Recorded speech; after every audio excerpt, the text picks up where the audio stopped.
السلام عليكم ورحمة الله وبركاته. خيارته هودا نقل سعوتاي مالك السول دونيدا كجوكتان كسو دوادا تي فيغا يونيفرسال oo xilligan ay tahay 10kii London time si toos ah barnaamijkan gaarka aanu idinku soo gudbinayna meel ka soo dunida ka joogtaan. Barnaamijkan ayaa caawa waxa martin oo ah siyaasi Somalilander ah oo safar gaaban ku jooga magaalada London markii ugu horeysay oo ka wareysan doono xaaladda siyaasadeed ee Somaliland iyo isqabqabsiga waayahan dambe soo kordhayay iyo waxa ay tahay xalku iyo ummaddu masiirkeedu meesha uu yahay. Daba Ali Gurey waxa weeyaan waa wuxuu ka tirsan yahay xisbiga UCID waana gudoomiyaha saddexaad ee xisbiga mucaaradka ee UCID si fiican aad u wada garanaysaan waxaana jecelahay insha Allah taala inaanu ka wareysano siyaasadda Somaliland iyo asagu meeshuu siyaasadda ka soo bilaabay iyo maanta meeshay marayso iyo waliba qadiyadii weyneed ee Somaliland meeshay marayso gudaha iyo dabadaba hadii Ilaahay yiraahdo marka u dambeysana fursad waxaanu idin siinaynaa insha Allah taala daawadayaasha muxaafid iyo mucaarad baynaanu fursad siino ay ra'yigooda iyo fikradooda ku soo dhiibtaan hadii Ilaahay yiraahdo meel ka soo dunida ay ka joogtaan annagoo insha Allah taala waqti badan in siin doona waxaan jecelahay marka u horeysay inaan u mahadceliyo Ali Gurey kuna soo dhaweeyay TV-ga Universal inuu naga aqbalay hadii maxay too inaan caaw halkan ugu yimaado invitation kan aad baan ugu mahadcelinayaa Ali Gurey ku soo dhaweeyay Universal TV aad iyo aad baan u mahadsantahay waa gartay hadii aan marka hore ku bilaabo safarkaaga aanu kii horeeyay Ingiriiska ku timaadid weeyaan muxuu ku saabsan yahay safarkaygani maaha horta kii ugu horeeyay inta siyaasiga inta siyaasiga waa kii ugu horeeyay safar shaqo maaha waxaan ku imi socdaal gaar ama private visitor sida fiisaha aan ku dalbaday oo aan doonayay arrimo aniga ii gaar in aan Ingiriiska oo research ku jiro oo de qaraabo salaan iyo ehelkii aanu kala raagnay inta badan aanan arag gaar ahaan islaaniga habaryaraha oo daaniga soo korisay oo halkan ku nool oo aanan muddo dheer arag iyo walaashay iyo caruurteedu halkan deganaana inaan de soo arko marka waa hawl kulligeed ba aniga unigu koobane shaqo hawl shaqo maaha waxaan jecelahay inaad dib noo xasuusisid goorma aad siyaasadda kusoo beertay sideedaba goortay dadku yidhaahdaan iyo goorta anigu aan idhahdaa way kala duwantahay dadku waxay idhahdaan markii kulmiye iyo aad gashay ugu horreysay oo ahayd 2002gii markii meelaha laakiin anigu waxaan idhahdaa siyaasadda waxaan galay markaan kulmiye ka baxay markaas ku bilaabatay waa gartay horey waxaad u shaqeyn jirtay dawladdii kacaanka siyaad barre maxaad ka ahaan jirtay 74kii baan ka baxay dugsiga sare sidii caadada ahaan jirtay xilligaana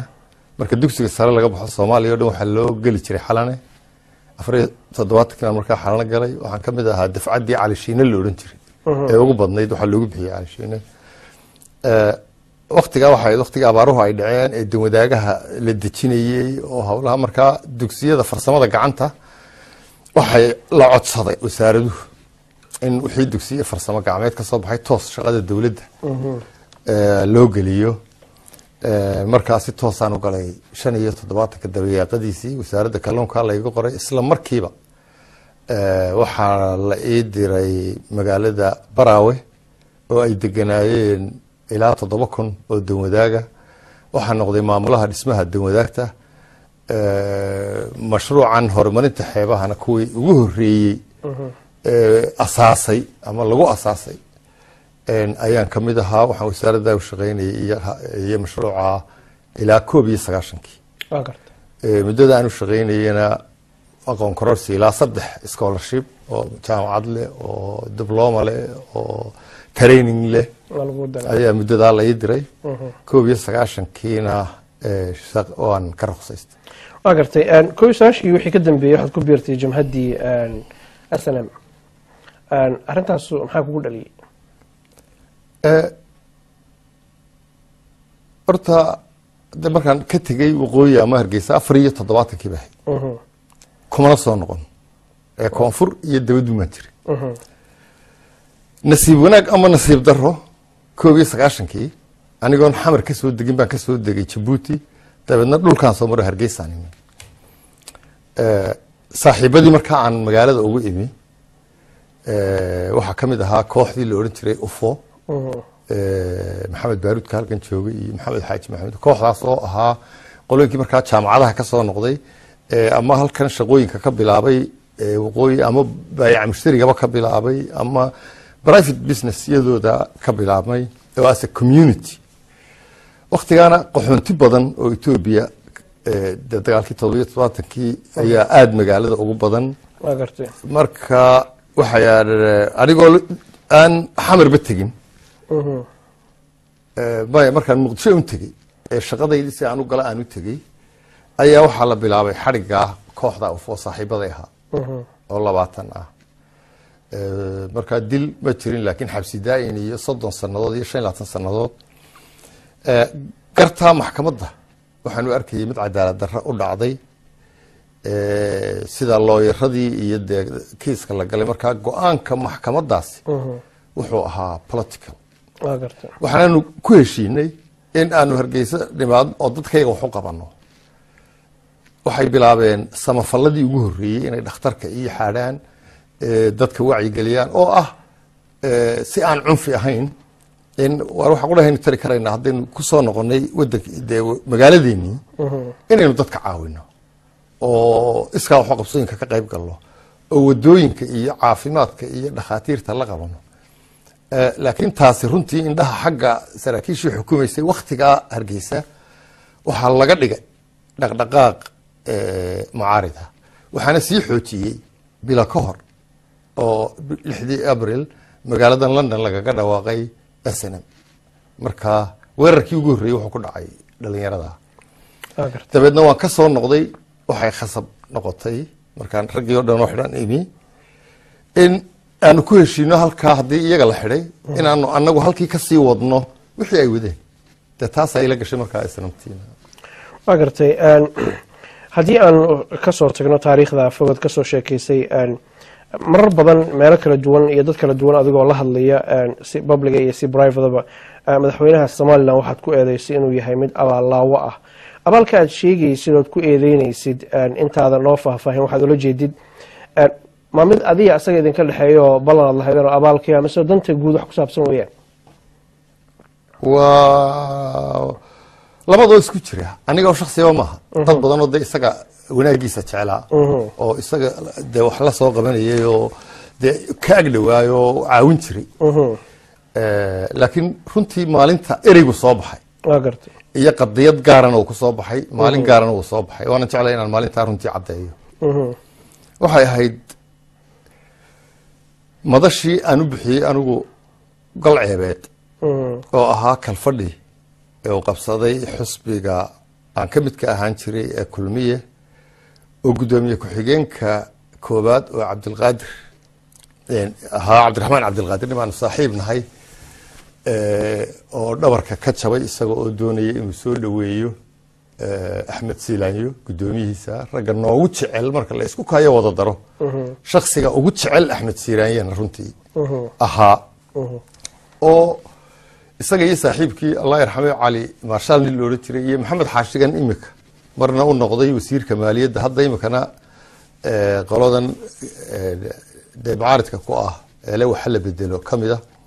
saddexdoodaas baabuurku iyagoo ka soo dhaw berbera ka doonay la qalibmay dabeedna mid kamid ah dhintay Cabdiraxmaan Cabdilqaadirna oo dirqi ku badbaaday oo dhabarka ka soo jabay oo la daweeyay ninkii dhabarka isaga uga soo jabay oo waxaan arkay rag aan wax allaaliye waxay yihiin jirin habeen Axmed Siilaanyo waxba u tarin imikana waxba u tarin intay dhabarka ka sii jabiyeen oo ay qasab xilka inay kaga qaadaan dooneen ay guul uga dhigeen ninkii adiga dhabarka kaaga jabay ayaanu anaguna dhabarka ka soo jabinay ee Axmed guusha u qaatay ee uu oran waayay waan ka xumahay waxa dhacay waxa taa iyo arrimaha marka la soo geeyay ayuu erigaas maalintaas la iga qoray horta dabeedna imika iska fidiyay agartay warsir ma aha qarsoodi laakiin maalinta weeye iyo munaasabada gaarka ah ay ku baxay hadii aad sida ku eedeysay maysan kula haboonayn maadaama nin weyn oo mas'uul wax garada uu yahay intii babliga asaaska odhan lahayd in lala fariisto ama odayaal loo diro ama dad uu dhegeysanayo la yidhaahdo arrintaas in dib loo eegay ku fiican tahay mudane madaxweyne kuma qabato taas waxaa noqon lahayd ergo dhexdhexaadineed laakiin dee shirkiiba waa la iska sii watay isagiioo dhabarka laga jabiyey baan laga hadal baalkuna life buu u socday dabeedna anigu gurigeyga anigoo t v-ga ka daawanaya ayaa markaan arkay halkaa bawrkeyga kasoo qaatay oon madashii dabeedna hodheelka mansoor isaga oo dhaawaca ayaan ugu imi nimaanu saaxiib nahay oo ilaa caruurnimadayadii saaxiib ahaa laakiin waxaa iiga sii daraa wuxuu ahaa nin aada u jecel axmed siiraaye weligay qof bini aadmiya oo qof sidaa u jecel uu yaryahay marka jacaylku u qabay iyo waxaan kaga soo baxay laba isu kay qaban waayey intii hore madaxweyne lafteedu xiriir waan la lahaa laakiin laga bilaabo maalintaa dib baan u gurtay oo dib dambaysa laakiin maa way fiicnaan lahayd waa gartay haddaanu ka gudubno su-aashaas oan u gudubno su-aasheena kale waxaad madaxweynaha ku eedeysay in fara badan in oad ku celcelisay weliba in gacanta aysan ugu jirin maamulka ee wasiirka madaxtooyada ay maamulku gacanta ugu jiro arrintaa maxaa ku cadaynaysa madaxweynihii waa joogaa maalin walbuu hadlayaa wuu khudbaynayaa shirarkuu ka qaybgelayaa dabaduu tegayaa haddana waxaad leedahay gacanta waxba uguma jiraan anigu waxaan qabaa inaan saxahay waa garta inta imika isaga la joogtana waan ka aqaanaa waa garta ficilada ay samaynayaan oo dhanna inaanay ahayn wixii looga bartay axmed silaanyo oo hadda aan aqaano sanadkan marka lagu daro 30 sanadood bay buuxsanaysay intaan aqaanay waa garta marka aniga 30 sanadood aqaan sidoo u fakiraya waan aqaanaa waxa ka suuroobana waan aqaanaa xumaanta ka socota madaxtooyada Soomaaliland ma aha mid shakhsiyan axmed ka imanaysa waa garta mid madaxweynaha ka timaadana ma koox aan ku sheego anigu hadimooyinka madaxweyne Silaanyo yara jalci hadimooyinka yara jalci maxaa loo jeedaa wadadan waxna u tarin oo de hadduu odagu yara maaragtay de da'ba gaadhay oo kolley dee daal iyo maaragtay dee u baahan yahay dad ku xeeran oo dadkaa ku xeeranna markaa ay galdaloolooyinkiisa asturaan oo magaciisa ilaaliyaan oo sharaftiisa iyo wanaagiisa ilaaliyaan ayuu u baahnaa oradan imika laakiin la joogtaa ma aha uun kuwa xilalka haya waxaa jira qaar aan xilal bahayn aniguba magac dhibay oo hebel la odhan maayo laakiin waxaa jira qaar aan xil bahayn oo ka awood badan kuwa xilalka haya ee la magacaabay marka kuwaasi mar haddaanay waxtarkoodu ahayn mid ay ku asturayaan odagii ama galdaloolooyinkiisa ku buuxinayaan ee ay yihiin un kuwa iyagu lacag ku urursanaya kuwa danahooda gaarka iyo xilalka ku haysta kuwa dadka maaragtay colaad iyo xumaan iyo nac u gelinaya ee aan wanaag uga tabcayn ayaan anigu idhaahdaa waa hadimo de waxaan hadimaha inuu taraanba garan maayaan gartay waxaa tiri intaad hadalkaaga waday odaygu waana daalan yahay waxa laga yaabaa ducaa asagu taleefonka ku jiri lahaa ama aan wareysanaya inuu ku oran lahaa waa isleegnahay ama waa kaa orod badanahay maxaad igu yaadeen sax buu ku yahay inuu isdaafaco saakiin maalintii dhowta waa hasawrigan socday talinaya socday waa kan ordayda raggu dee war isma dhiibo waa gartay oo nina ku oran maayo waan tilicsanahay laakiin waxay tahay in la garto waa gartay dadka ku xeeran ee maaragtay dee ka firfircooni inay gartaanoo ay wax u taraan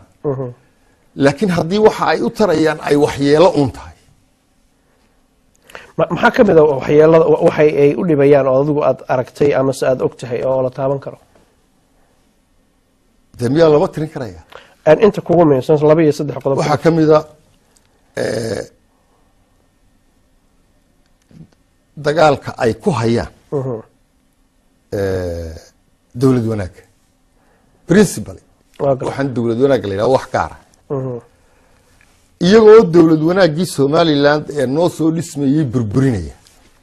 ayaa dhinaca kalena waxay guul uga dhigayaan meel baa xadhig laga jaray halkanaa dhagax dhigaya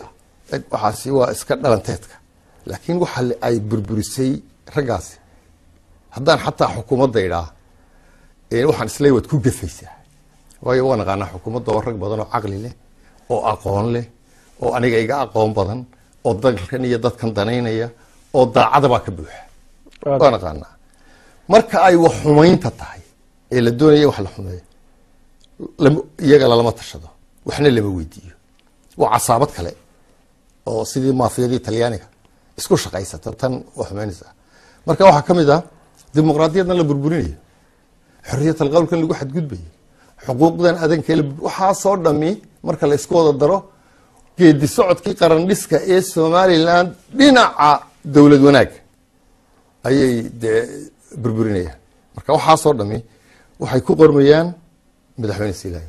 marka dhinaca dawlad wanaag maxaa la burburiyay waxaan aragnaa anako wadooyin la dhisay waxaan aragnaa isbitaallo la dhisay waxaan aragnaa airportkii la weyneeyay waxaan aragnaa amni waxaan aragnaa 22 sano oo nabad iyo kala dambayna inta koonfurta dagaalkii xabaddu ka socday Soomaaliland nabad bay ahayd kuma imaanin si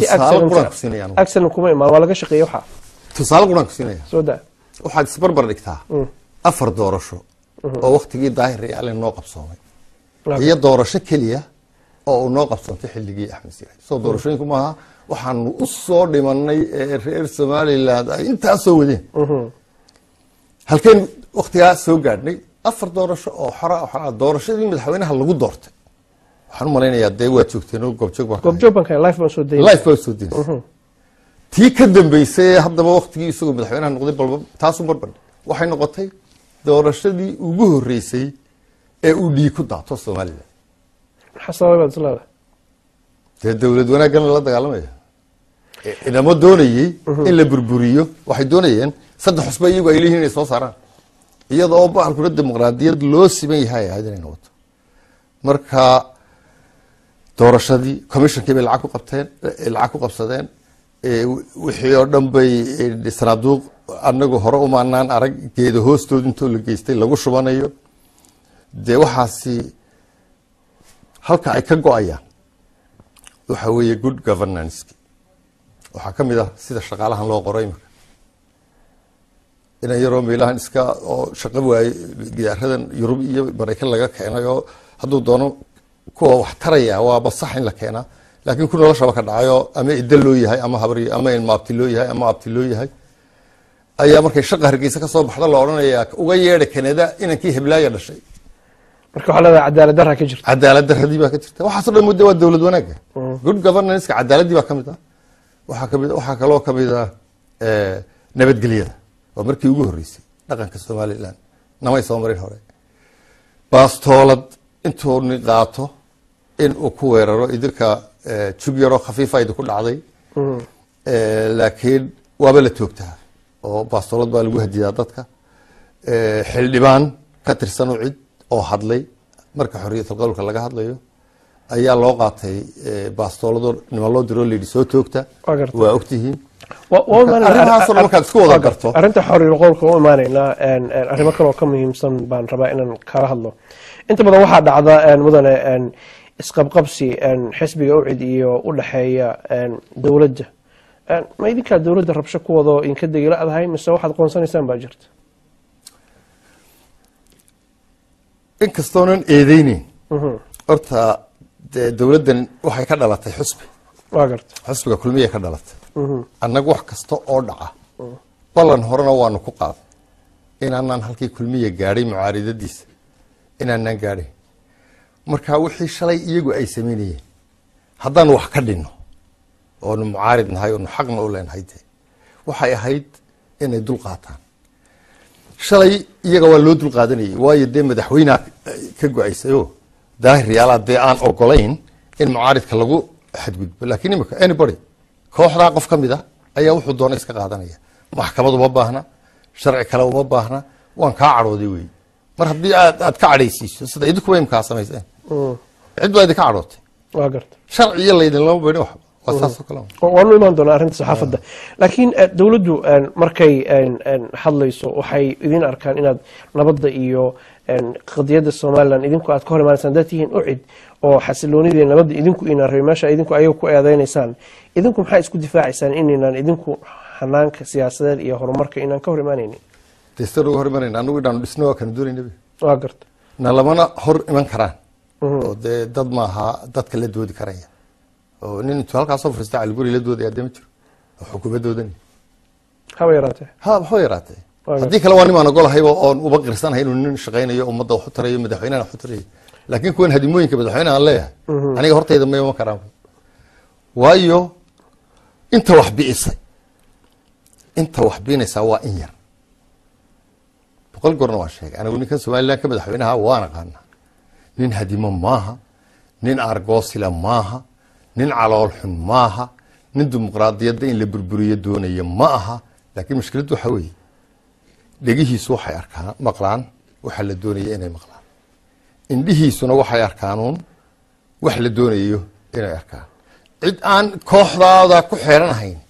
way ku adag tahay maca muxaafidka marka lanagu daro ee kulmiye lanagu daro ee tolna lagu daro cid wal oo wanaagiisa jecel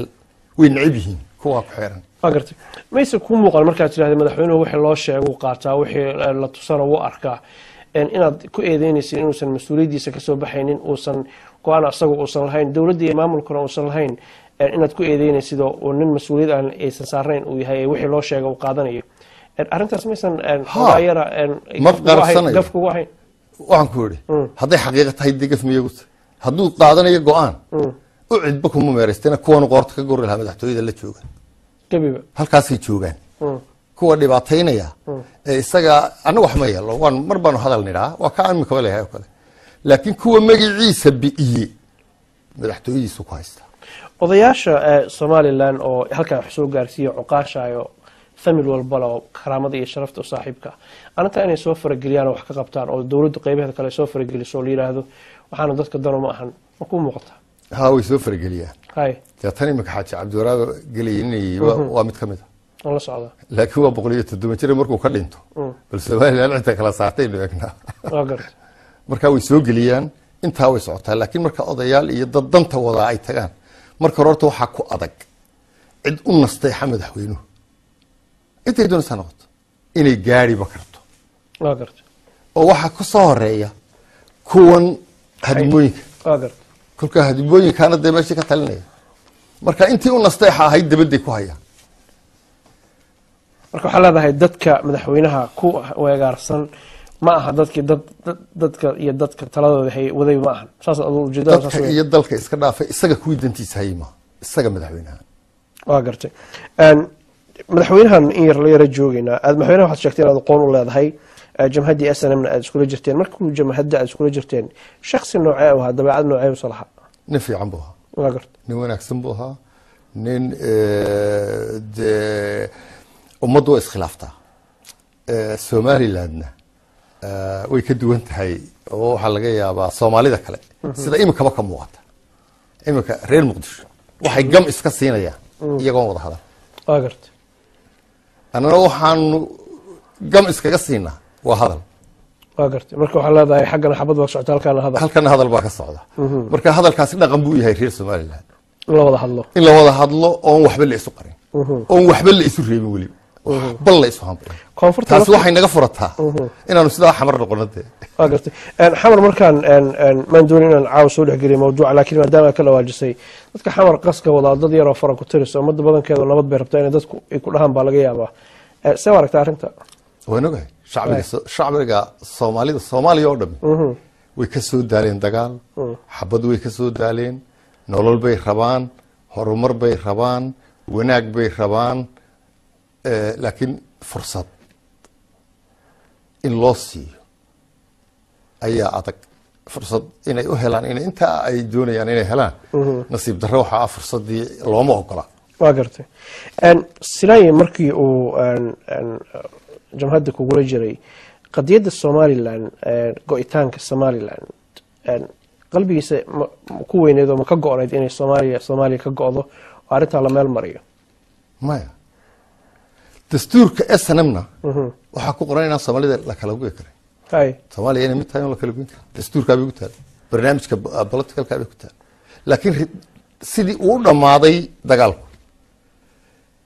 iyo ayaa sababaha ugu weyn way jireen dad bilowgiiba arkayey masalan aniga iyo axmed waxaanu ku kala duwanay axmed wuxuu ahaa dadka aaminsan in 69kii inqilaabkii ka dhacay Soomaaliya ee militarigu ay sameeyeen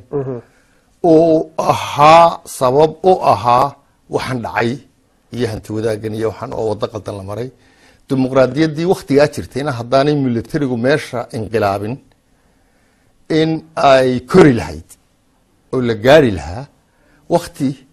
dee cadaaladda iyo wax wada qaybsiga power sharingka iyo saa loo gaadho laakiin anigu waxaan aaminsanaa inay 60kii wax qaldameen loona baahan yahay inay shacbiga Soomaaliland mar kale xaq u helaan in ay masiirkooda ka talin karaan oo haddii Soomaaliya ay is afgaran karaanna ay ahlan wa sahlan aan imika faramsiiro ka bilowna wada hadallo haddii is afgaran waayeen ay dawladooda iska dhistaan oo aniga bil qasab in laba dawlad la noqdo markaa waqtiga waxaan arkay haddii cadaalad la helayo midnimo cadaalada oo run ah oo walaaltinimo leh oo wanaageed iyo dhan wadata oo wixii dhacay la isaga garaabayo oo khasaarihii dhacay laga wada hadlayo oo sidii Soomaaliya loo wada qaban lahaa waqtiga sidaas aan aaminsanaa laakiin markii 1990kii xamar la iskaga dhawaaqay dawladda ee Cali Mahdi madaxweynaha laga dhigtay annaga oo 10 sanadood soo dagaalameynay oo caydiido kabaha la noogu yimi inuu iska walayn maanan ogeyn dee waxaan ku yidhi waxba muhiim ma jeeda yani uu ku dagaalamo dabcan kaba uu qabay maya wuxuu ku dagaalamo ma jeeda wuxuu ku dagaalamo Allah yarxama ilaahu naxariistee muu haysan Ethiopiankuna ma ogolayn inuu ka dagaalamo Ethiopia isagoon magaca isna mudan iyaga iyo SPM midna looma ogolayn Axmed Silaani haasuu ahaa ninkii anigu markaa waxaan ahaa ninka wardoonka islam taaysta Axmed Silaani ninkii raacay anigu ahaa isaga oo la hadlay Ethiopianka oo la warda dagaalka way caawinayaan waanu jecelayn in ay SNM noqdaan laakiin hadday magacyadooda ku dagaalamayaan waxaanu jecel lahay in sidooda u caawisan oo anagu waxaanu nahay markaa by waqtigaas waxa weeye 90 waxa weeye 89 sagaalkii markaa ka wada hadlay 90 horaantiisii marka intay iska samaystaan waxaan ku heshiinay marka dalka la qabtay in saddex laga wada hadlo oo saddexda jabhadood ay wax iskaga ogaadaan sidee baynu yeelaa dalka loo transitional period loo galay iyadoo waxba la weydiin iyagoo dadka iyaga oo dhami baabay iyadoo cid qurahe magaalooyinkoodii iyo dhami dhulka loo rogayo burbursan aanu nahay xamarna aw qalinka iyo warqadu isturiyaalaan oo gidaar qurihi ka dumin kaliya uu siyaad barawn ka baxay oo aanay wax qiimaha ay ku joogto si bixitaanka siyaad bar qiimaha ay ku joogto aniga igu joogto inta kuma joogin ninka muqdisho joogo oo u baahnaa idin qalinka iyo warqado la shaqeeyo ay bilaabeen inay dadkii iyagu xasuuqaan oo ay dadkii laga tilicsanaa bilaabeen oo ay dawlad iyagu iska samaysteen aan iyagu cidna nagala tashan halka markii gaadhay waanu soo noqonay anaguna waxaan u soo wada noqonay qoladii goolisu taaga in bal inta duni noqonaysa anteenaysa dhisan وحاجات داود ولي وحنا قد داون إنسان تي في يونيفرسال حرمتي سلحة مقالة لندن برنامج كان جاركا إنه كويجي إنه إن سياسة الصومال لان أياد ستة وصل داون إنسان هدي لهاي هذا الدوان وحنا نسين دونا فرصة إذن كلفتي إنه رأيي إنه فكرة دينا أتكسودي بتاع وحنا دريم كرا إن هذا الشان إن أدمارتي الجعلان هذا المركة نودو غاتا مثلا هدي ندي بقول نقولنا سياسة الصومال لان إيمن كسعته إن doodii qaran ee axsaabtu ay dalbatay maxaa loo diiday xageesa ku dambeysay still qoladii aan ku sheegay hadimooyinka wallahi ma garan wali si fiican ma ku gartay way necab yihiin wada tashiga hay way wada tashiga waxa soo baxaya de waxana ay noo qabsoomay waxanina way inaga qaldan yihiin waxaan weynu toosisanayna iyagu ma ogola waxba qaldan meel leeyahay waxba inaga qaldan oo la isugu yimaado isu imaatina ma daafici karayaan oo karti iyo aqoon iyo waayaarnimo midna ma laha waa gartay marka horta wada tashigaba gogol uu ku shaashoonayaa loo gudboon yahay ma jecla kooxdaasi waa gartay mar haddaanay jeclayn awoodii dawladana ay haystaan waxay ka soo bilaabeen waxay marbay maraysay dhowr nin oo golaha wada tashiga la baxay oo rag ay aad isu wada yaqaanaan madaxweynaha ah oo qodobadaasaanu leenahay way qaldan yihiin madaxweynaha aanu aragno de kala wada hadallo maxaa loo diiday odma leenaysa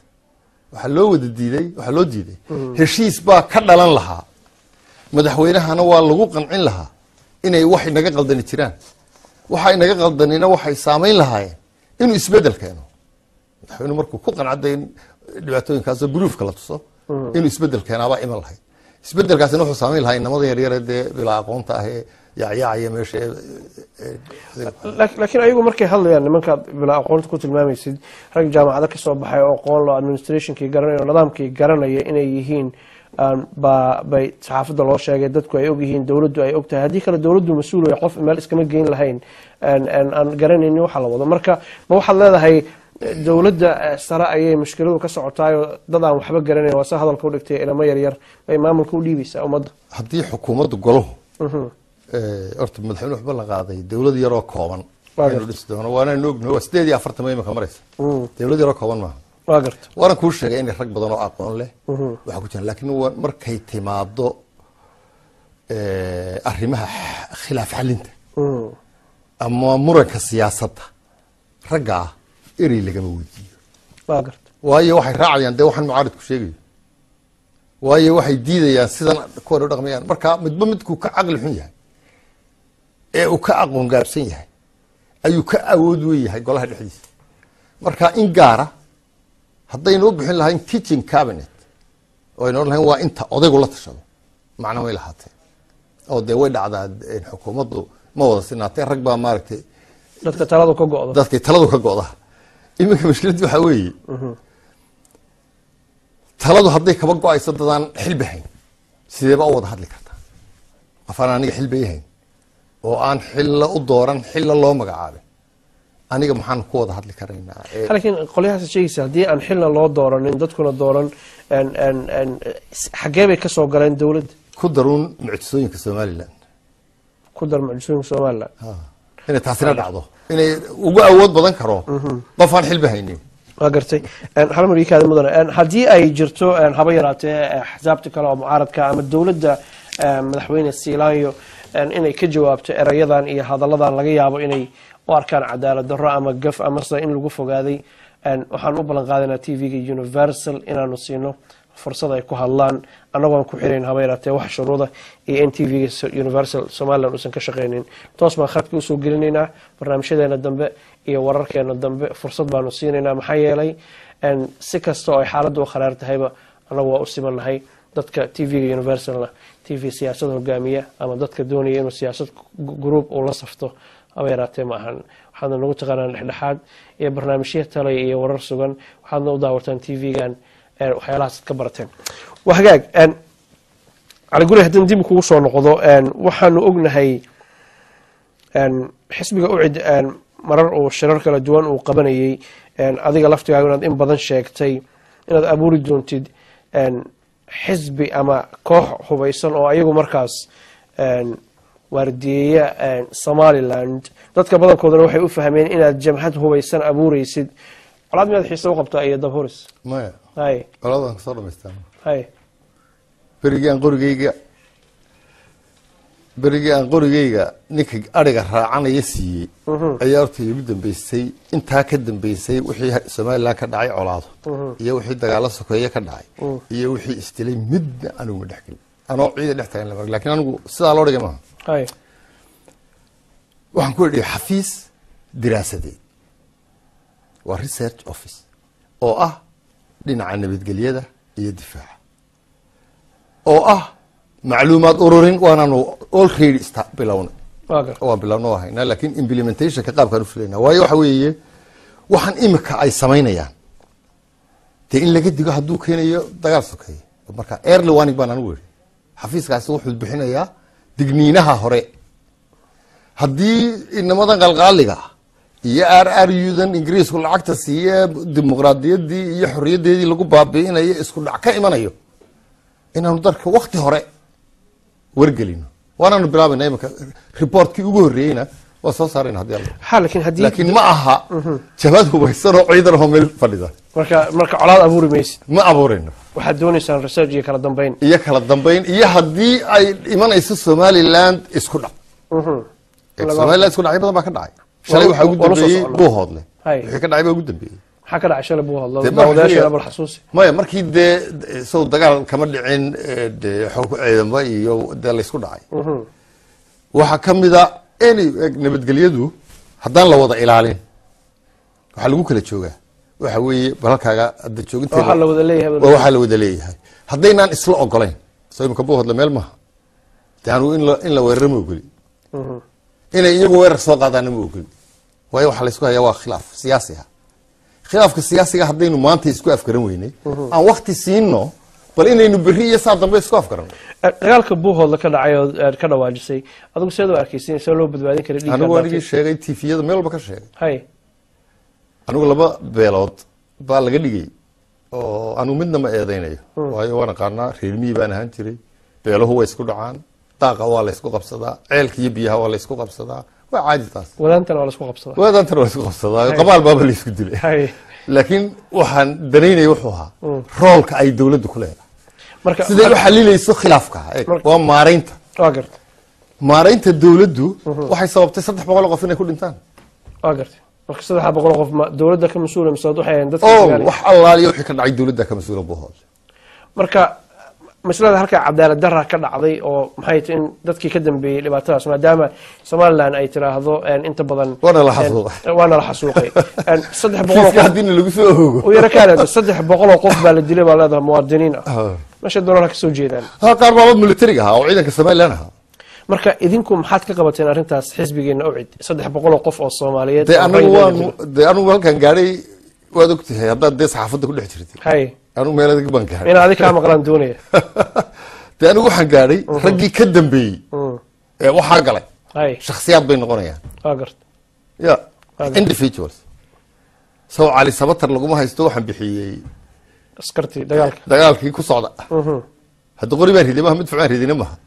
ciidanku ama la isgeedoyo baan riday waa gartay laakiin wuxuu I was the highest ranked officer waa gartay wax waloo dhacaana in la dirsaabo baahan qalad dhacay waa gartay lamana bogsiin karo haddaan la isaga garaabin marka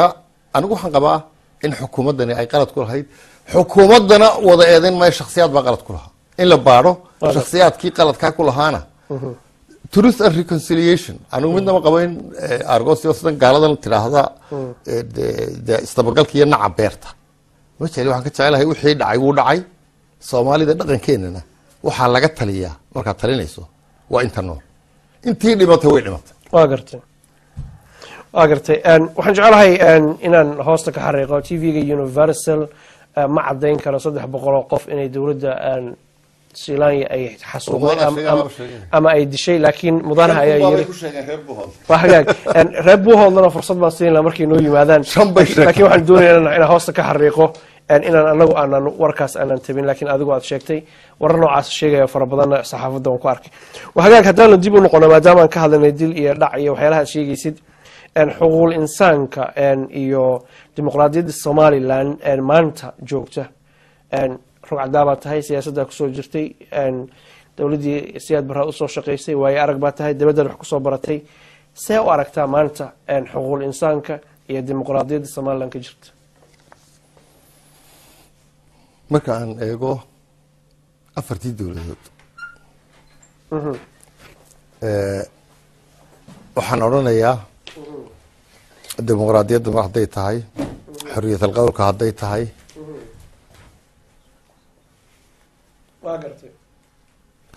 dimuqraadiyadda hadday tahay madax banaanida saxaafadda hadday tahay waxaasoo dhan hadday tahay inaanu gaadhnay halkii ugu xumayd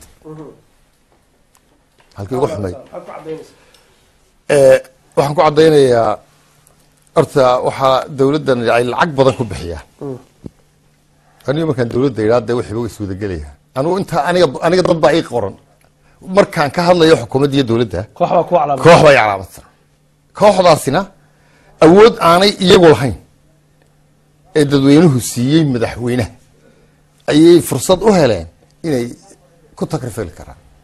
marka anugu cidda aan eedeynayaa madaxweynaha maaha xukuumadda maaha markaan xukuumadda iyo baarlamaanka isu eego baarlamaankaaba ka xun baan odhan jiray xukuumadda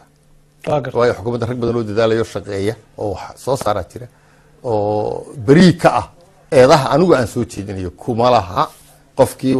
qof allaaliyo qofkii irbadun u gelinaya madaxweynaha sin aniga wiga nabad galaaba hadduu irbadun u gelinayo laakiin waxa weeye laba umaad somaliland kaga operate garayn kartaa haddaa warbaahinta bati waxaa samayseen idinku koox music tumanaysa isla barnaamijkan laga xanaaqay baa koox music tumanaysa oo hogaamiyaasha Soomaaliya abaa soo bandhigteen oo Faysal Cali Waraaba ku dartay aan yara dul maro dadka aan daawanin san u xasuusiyo oo ku deynayay waxaanu soo deynay sanadkii cusbaa madaxweynihii hore ee Puntland Faroole oo maxaa la dhahaa marahuwan oo qiiq ka baxayo dad badan baa arkay waxaanu soo deynay oo kale mar labaad baa asaga soo deynay waxaanu soo deynay asaga iyo ninka la yiraahdo Axmed Madoobe oo wada hadlaya oo telefoon ku sheekaysanaya baan soo deynay waxaan soo deynay Jawaari baan soo deynay baarlamaanka afhayeenka baarlamaanka qaranka Soomaaliya baan soo deynay wadana Siraayan soo deynay sidaas ay wax u dhaceen waxaana ku sheegayaa adinka iyo daawadaha kuwa kale oo fara badan inay soo socdaan barnaamijkaasna uu san joogsan doonin hadii la yiraahdo haddaba anaga kaayaga wad ka tagtay waa gartay waxa soo deyseen iyagoo Faysal Cali koox music tumanaysa waa dhab lamaan hadda waliba anaga markaa waxa naga dhigteen inaan Somaliland la haysanin iyo madax banaanideedii waxeedii kooxaha ku jirnaa Faysal Cali Waraaba oo kala dhacsantiin afkeena dhacsanahay xumana xanaaqin way dacaayada maalmaha nagu socotay ayaaba sida ahay waa gartay oo wuxuu madax gudoomiyaha wasiirka madaxtooyadu waxa uu yiri oo ku hadlay afkii madaxweynuhu waa gartay Faysal Cali Waraaba waa basaas iyo wuxuu basaasa Soomaaliya marka markuu basaas anaga madax noo yahay markuu gudoomiyahaygu basaas yahay de inaad aduguna anaga Soomaaliya la tumanayna soo saartaa de waxaba madaxtooyadii Soomaaliya ba saa noo qabta oo sheegtay haddana kama aan xanaaqin kuwa aad sheegtayna way ka soo baxeen lagama xanaaqin haddaba in dimuqraadiyadda inaan dimuqraadiyadna ogolayn warbaahinta madax banaanna ogolayn halkaas garaysa midda kale anigu waanu daafacnaa waxaanu daafacaynaa universal maaha hubaal maaha kan argay home cable wuxuu soo saaray madaxweynihii hore oo khudbad jeedinaya madaxweynihii khudbadii madaxweyne Riyaale maalintii xil wareejinta khudbadii intuu soo saaray ayuu madaxweynahan cusub oo la dhaarinayna soo saaray daqiiqada gudahood baa lagu xidhay ilaa xafiisyada iyo biisasiyada wax weyn dambeeyaan kula ma reporters ma wadiin joogay waa la weeraray waa la xidhay ragii ergada ka qayb galay ee madaxtooyada tagay kamid baan ahaa ilaa warkada ay deesay marka hoos baan wuxuu sheegay jiray bariga hore ilaa imka waa naga kala goonay idina waxaan heshay anagoo kala qaadatay waan kala qaadanay waa si cad waan kala qaadanay wax allaali wax taloon wada leenahay ma jirto de inaan tartanno markay bartimaado mooyee laakiin wax wada tashi la yiraahdo iyaga hore de uga baxay waa gartay marka waa difaacday saxaafadda waxaanu difaacnaa haddaba anagu maaha cidda waxa weeye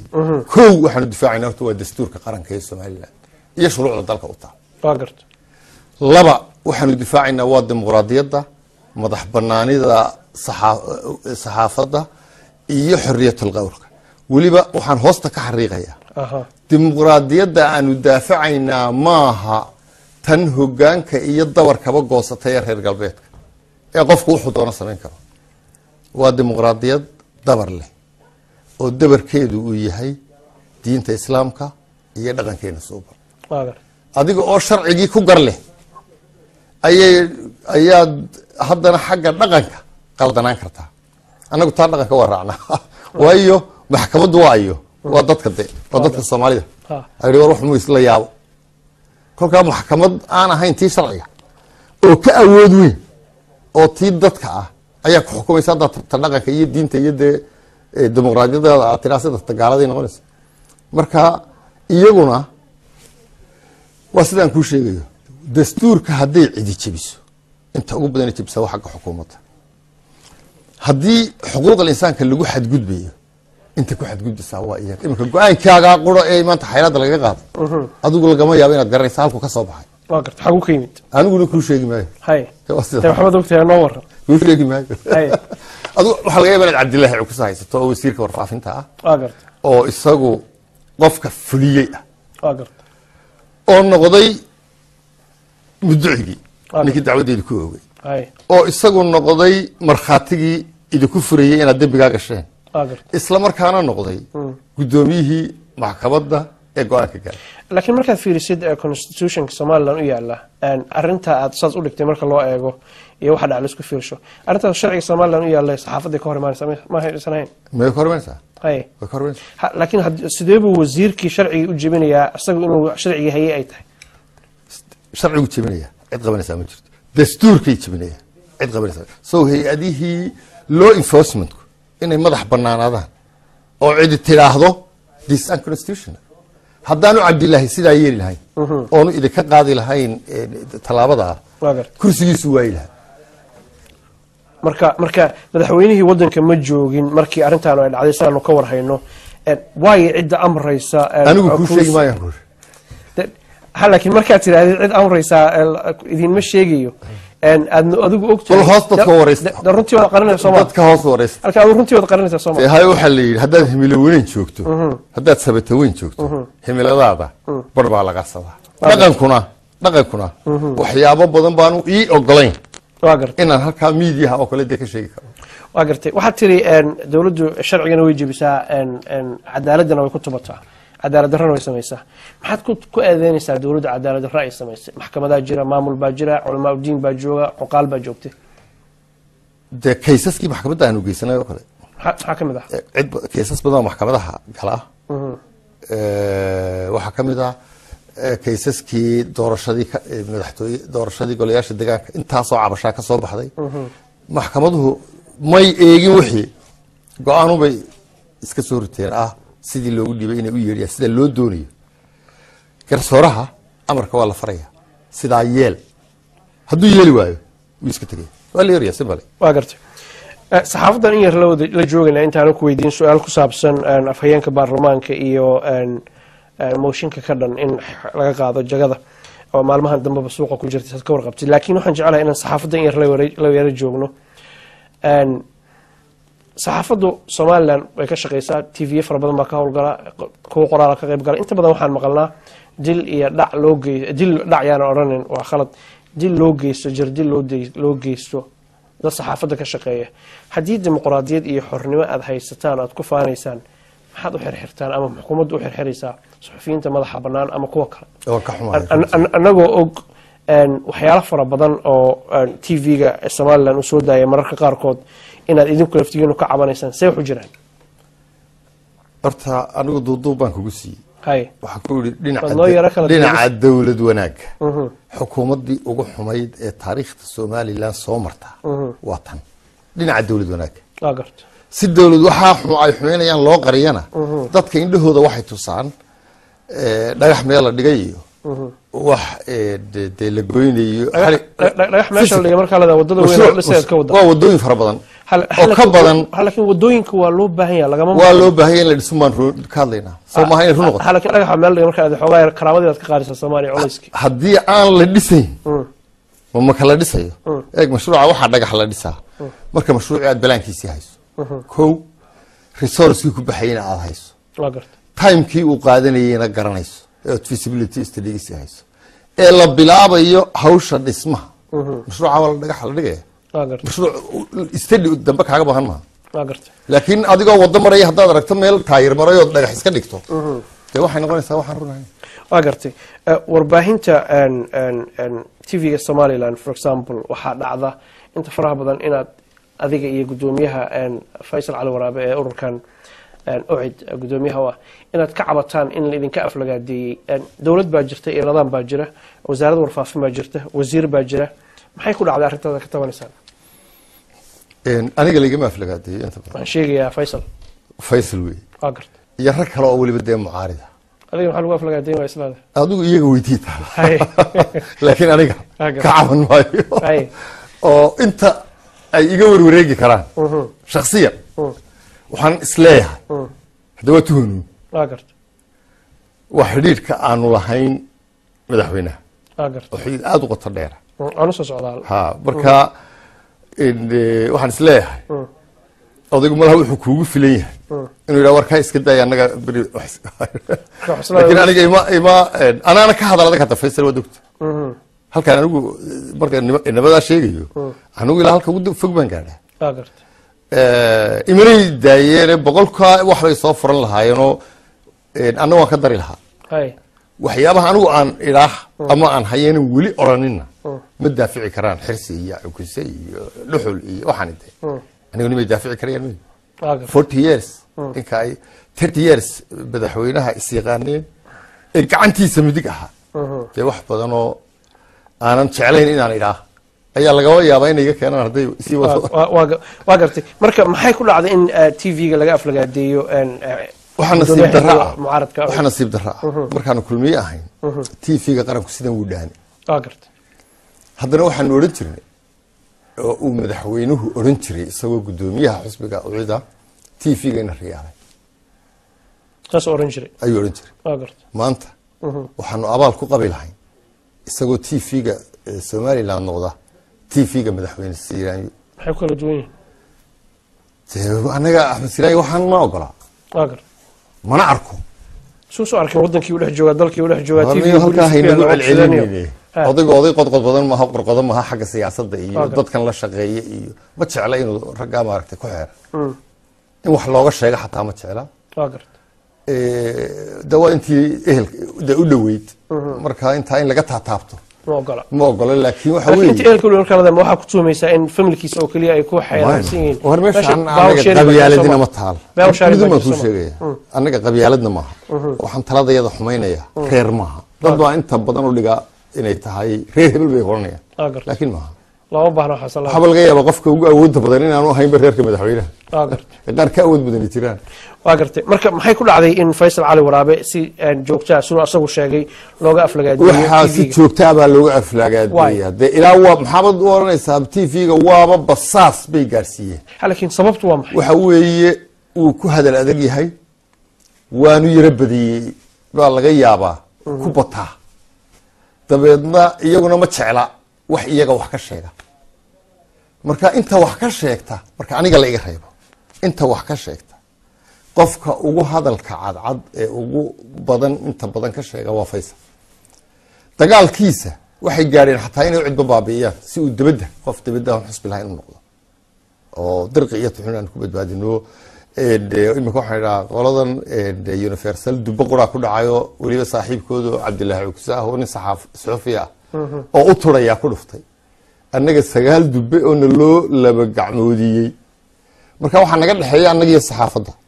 maanta fursadda imaad siiseen oo waanoga haddaan dubbaha lagugu dhufo waxaan jecelahay oo ugu mahadnaqaya xukuumaddu dubbaha ayay ku dhufatay qaar kalena noogu dhuftaan leeyahay aan waqtiyada dheer ile warbaahintii mid way iibsanayaan jaraa'idkii way iibsadeen waa midhiya laba waa jaraa'idkee kaas de waa jaraa'idkan ka soo baxa Hargeysa magaciisa dee magaciisa sheeg maayo laakiin tan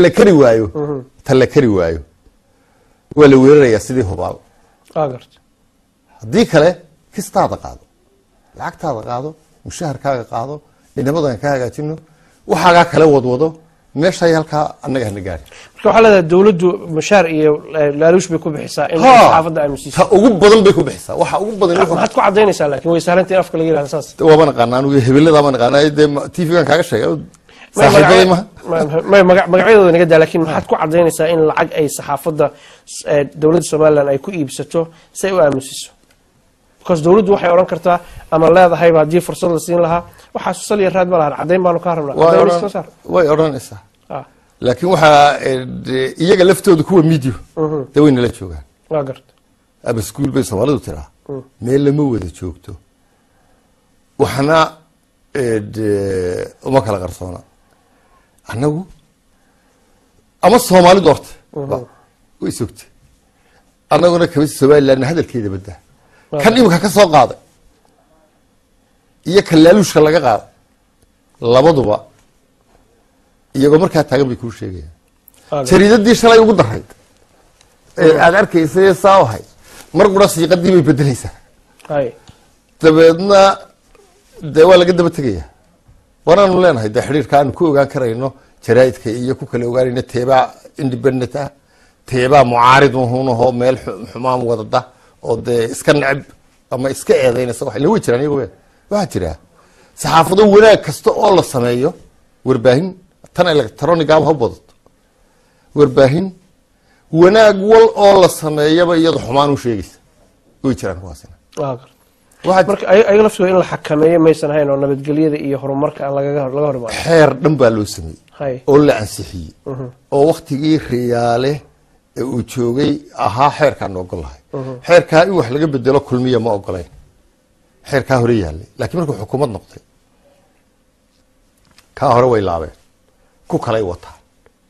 waanay ka wada hadli karaan oo anigu ma daakhilo xagga xeerka de waxay u baahan tahay qoladan warbaahinta iyo xukuumadda cidda betelaysaa inay wada fadhiistaan oo xeer aan ahayn maanta waxa taagan dee mustaqbalka dheer ummadda annagana dhibaatadan haysta waxa weeye sharci oo dhan waxaan u eegaynaa waxaa imika taagan kii maanta sharcigaa dejiyey beritu isaga caqabad ku noqonaya garta ugu dambeyntii ma ku muuqataa in xisbiyada mucaaradka ee ka jira somalilan gudaheeda in fursad la siiyo ay shacibka kula hadlaan oo siyaasadooda iyo fikradooda ay kusoo bandhigaan tv-ga somalilan amase warbaahinta dowladda somalilan nama siinayaan ha xaq baa baanu leenahay cashuurta layga cashuurta aniga layga qaadaa laygu caaya cadaalad meet dadkaa u cida maxkamadan weydiino waxaan kuri dadkaa u cid ku jira cashuur bay bixiyaan anigaa layga qaadaa we are taxpayers lacagtaa la naga qaado waxaa lagu maalgeliyaa tv-ga qaranka dhismihiisii sidaan ku dhisnayna xirsi iyo cukuse midna ma oga caruurtayada nuse saacahoodii iskuulka biyadhacayl ku xiga anigu xaafadaasaan dega caruurtaa nuse saacahooda ayaanu gidaarkeeda ugu dhisnay iskaa wax qabsaana ku dhisnay idaacaddii aan iskaa wax qabda ku dhisnay ee cashuurtaanu bixinay ku mushahar qaadanayay anigu ma eedaynayo oo inamada ka hadla maaha baan leeyahay waayo inanku haddaan u nacayn dee uu ka tegayaa meesha waa gartay marka laftigiisa lagu hayaa baa laftiisa lagu hayaa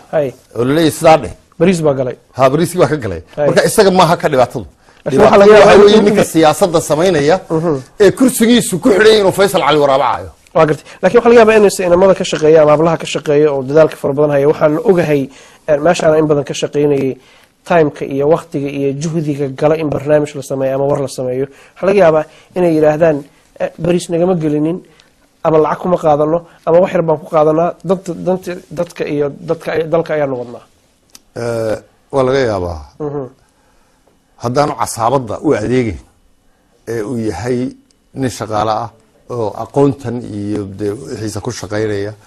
oo inuu weliba iskaa waxu qabso oo waxaa la siiyaa aanay ku filaan laakiin haddaad Faysal Cali Waraabe iyo mucaaridka iyo waxaan caayayso yo lacag fiican baad ku helaysaa ciida laag ha hay dhiisha fakriga waa tuuraysaa gabiba gartay hagaag maxay keenay in maaragtay motion laga keeno ciro xaaladaas maxay ku salaysan tahay leedahay xaaladaasi maadaama aan ognahay inay aad iyo aad wajiyo badan bay leedahay saasana la socnaa wajiyo badan bay leedahay laakiin tan ugu dambeysay horta isku dhacan wuxuu ka bilaabmay isku shaandhayn ku sameeyay golahiisa iyo cadayn ay tan imika lagu dilaya waxa weeye halkan ingiriiska soo house speaker ma laha house speaker baa jira baarlamaanada dimuqraadiyadda oo dhan house speaker bay leeyihiin annaga waqtigii dib u heshiinta iyo shirbeeleedyada aan ku soo jirnay si la isu aamino ayaa waxaanu samaysanay wax la yidhaa shir guddoon oo ah body aan sharcigana ku jirin oo aanu ahayn speakerku qofe uu noqonayo dhowr qofoo kala qolo ah si representationki uu uga muuqdo markan aanu doorashooyinka tooska ah galnay dee waxaa idinku baarlamaanka ka duwanaada kuwii hore ee shir guddoonka ahaa oo iyagu dhexdooda ay ka doortaan nin qura oo ah house speaker tiiba waa la hirgeliyey imika labada nina imika meesha ka maqan ee uu habraha ku tilmaamayey ku masaalayey xirsi halkaa isagoo liverpool ka hadlaya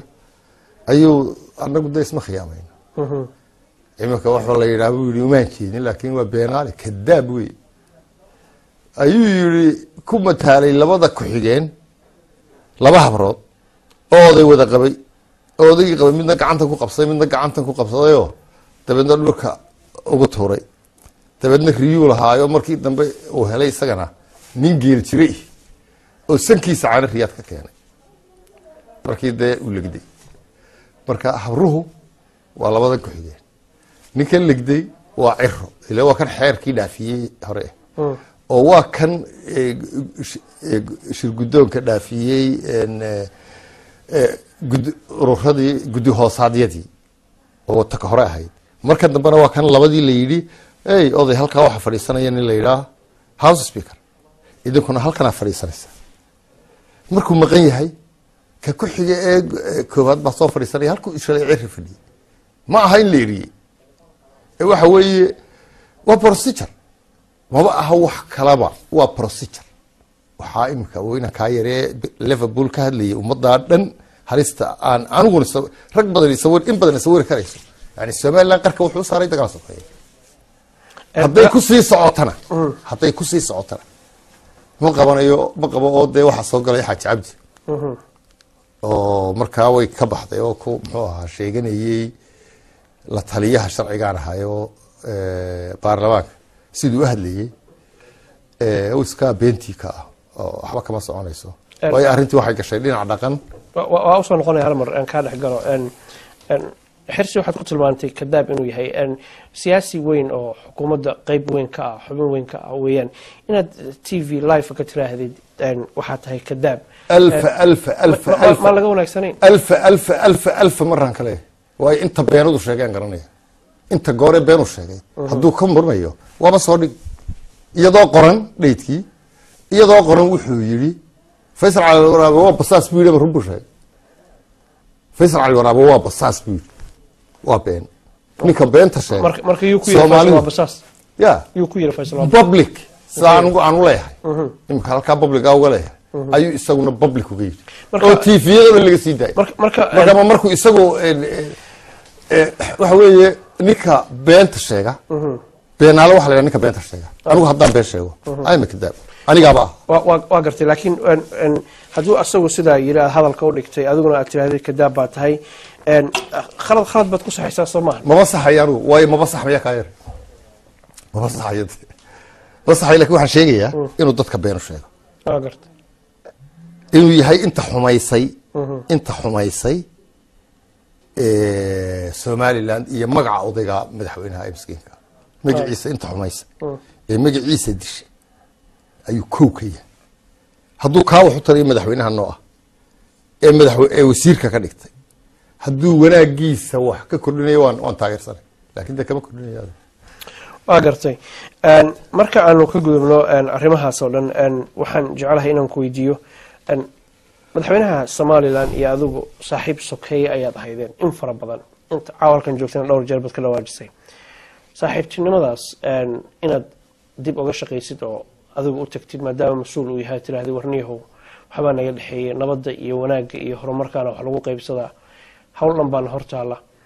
aanu saaxiibnimadeen soo celino danta guud aan ka shaqeyno ma kuu muuqata hadduu asagu uusan ku oranin may horta haddadaa col manihin aniga col manihin waa gartay aniguna ma necbi waa gartay isaguna aniga ima necba laakiin haddaanan waxba u tari karin waxaa ii wada muuqda ee qaladka ah haddaanan waxba uga tari karin anigana si fiican buu yaqaan hadduu qof yaqaana isagaa igu yaqaan xirsi ima yaqaan kan kale ima yaqaan aniga waxa yaqaan isaga waxaa socda haddaan u tagtago kala badbaadin kari maayo oo aniguna de waxaan si cad baan uga hadli dabeedna waxaan is idhi intii karaahiyo aad ku kordhin lahayd la kulankiisu iyo hadalkan cadaydu sheegaysaa intuu karaahiya dee ka tabcan lahayd malaha waxaa la qaatay inaanad aragba kolkaa from that day aan kuu sheegaye cabdiraxmaan cabdiqaadir ilaa maalinkaa maanta ma aragan waa gartay hadduu kuu yeero ma ka aqbalaysa iyiri maayo insha allah waa gartay saasha doonmaysa ka jawaabtid waa gartay haddii aad odayga madaxweynaha aad saaxiibo ahaydeen oo sidaa isugu dheeraydeen xisbigiisana dadkii u horeeyay oo aasaaska iyo qalinka kuduuga aad kamid ahayd xisbiga kulmiye shantii ugu waaweyneed aad kamid ahayd maxaad xisbiga ugaga tagtay oo aada u cid u gashay istiqaaladayda baan horta ku sheegay hay mid ka mid umaan ka soo qaadaya waxaa ka mid ahayd haddii uu kulmiye yahay sida la sheego xusbi dimuqraadi ah oo la ogol yahay in taladiisa la rogrogo waxaa iyaduna run kale ah in talooyinkaa la rogrogaa ay yihiin kuwo ay go-aamadoodu meel sii yaaleen oo ay sii dhigeen in gaara oo goor gaara wax gaara meel gaara si gaara isugu tiraahda oo marka ay talada wanaagsan iyo talada xun madaxweynaha u wada tagaan oo sida caadiga ah taladooda kuwa talada xun hadii goor shaambada u dhufto tii uu ku dawladoobay makana intii gaarka ahayd baa jirta goortii gaarka ahayd bay sarkaan halkii gaarka ahayd bay soo arkaan sidii gaarka ahayd bay soo arkaan odayguna wuu shaambadaya marka ta ugu weyn waxay ahayd haddii hay-ada loo tushanayo guddida fulinta ee kulmiye ay go-aan gaadhayso waxba waa caadi golaha dhexe kulmiye hadduu fadhiisanayo go-aan gaadhay waa caadi laakiin in gaar ahoo gidaar kusoo faqday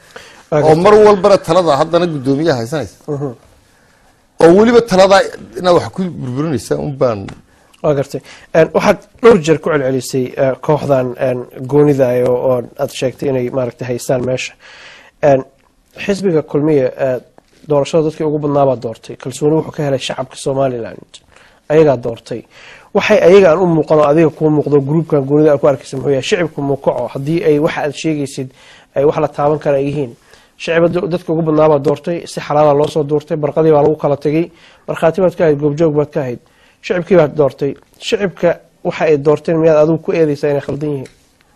wixii ay doorteen shicibku waxbay ku doorteen sabab bay u doorteen waa run 50% baabu hele laakiin kulmiye oo xusbi maanta tala gacanta kuma hayo haddii xusbigiisa xukuumaddina kulmiye maaha ee waa dad waa casaabad aan kulmiye ahayn xalay ma arkaysay waxaa ka hadlayay سعيد علمي حلبان سعيد علمي روبله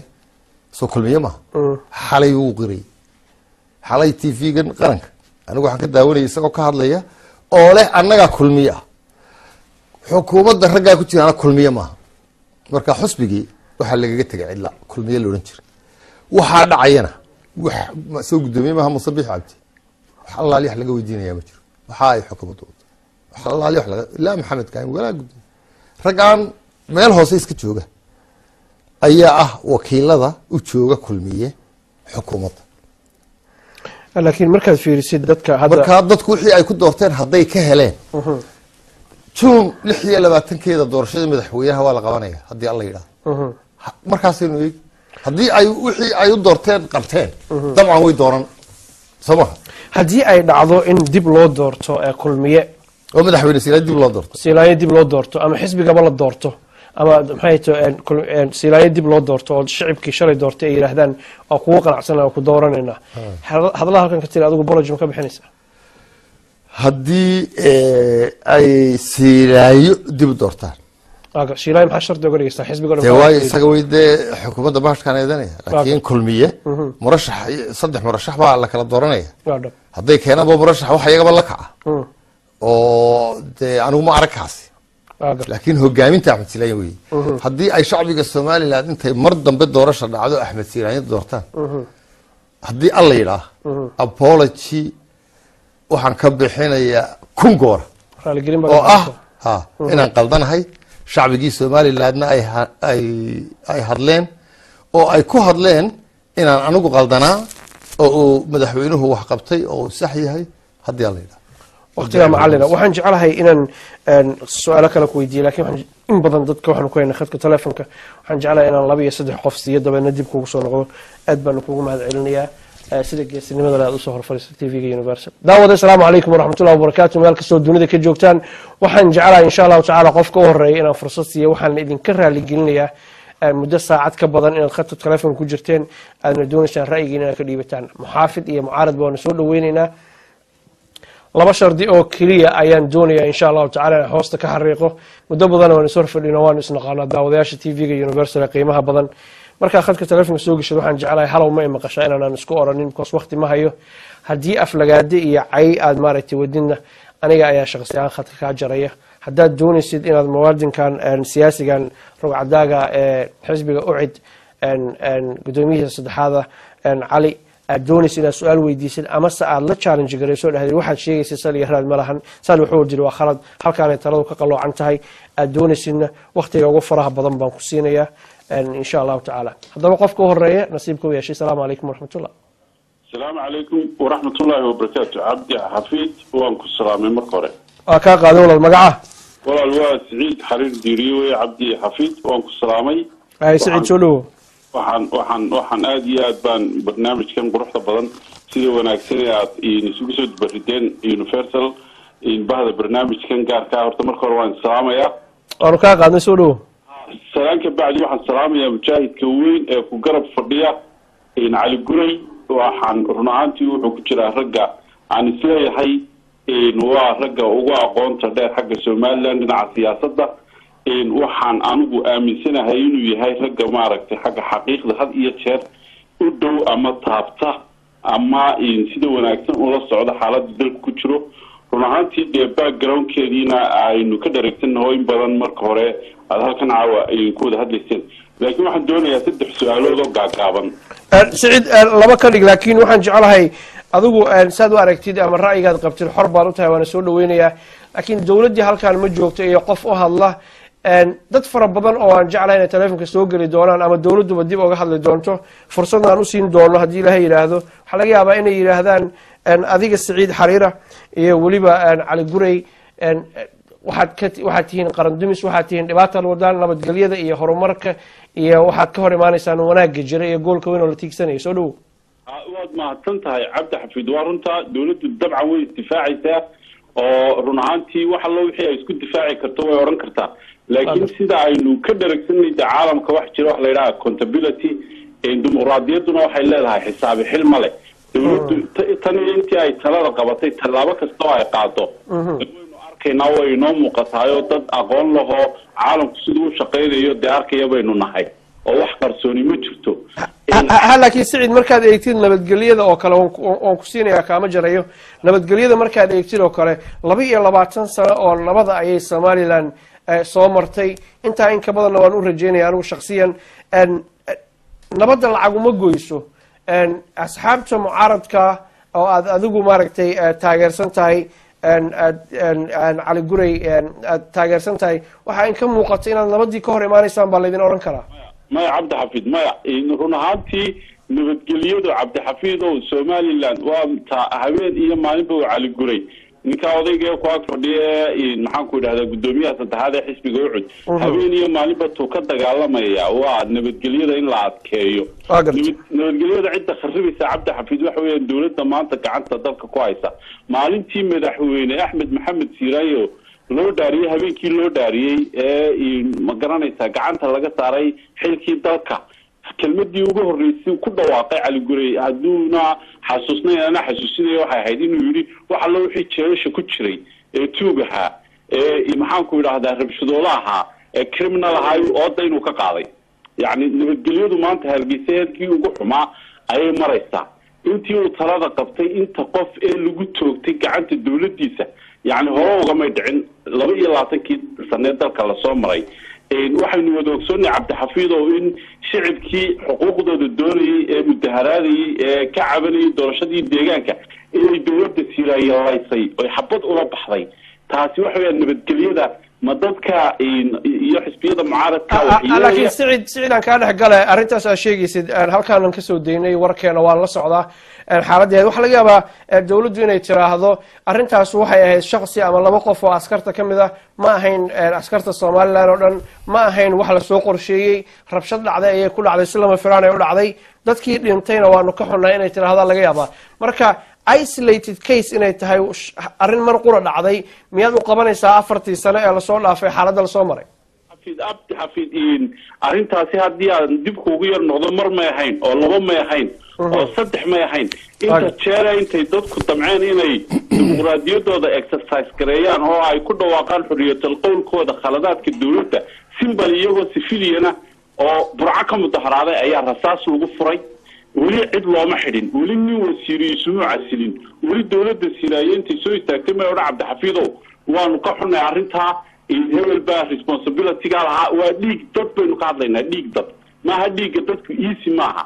dhiig dad baynu ka hadlaynaa burca lagu laayay oo boorama lagu laayay oo hargeysa lagu laayay weli nin kaliya oo dawladda siiraaye ka tirsani responsibility-geeda iyo mas'uuliyaddeeda muu qaadin taasi waxay ku tusaysaa inaanu dhiiggii loo soo galay dalka iyo dhibaatadii dalka ka dhacday nimankan aanay sheeko u bilaaban aanay ahayn nabadgelyada markaad ka hadlaysa haddaba maanta Hargeysa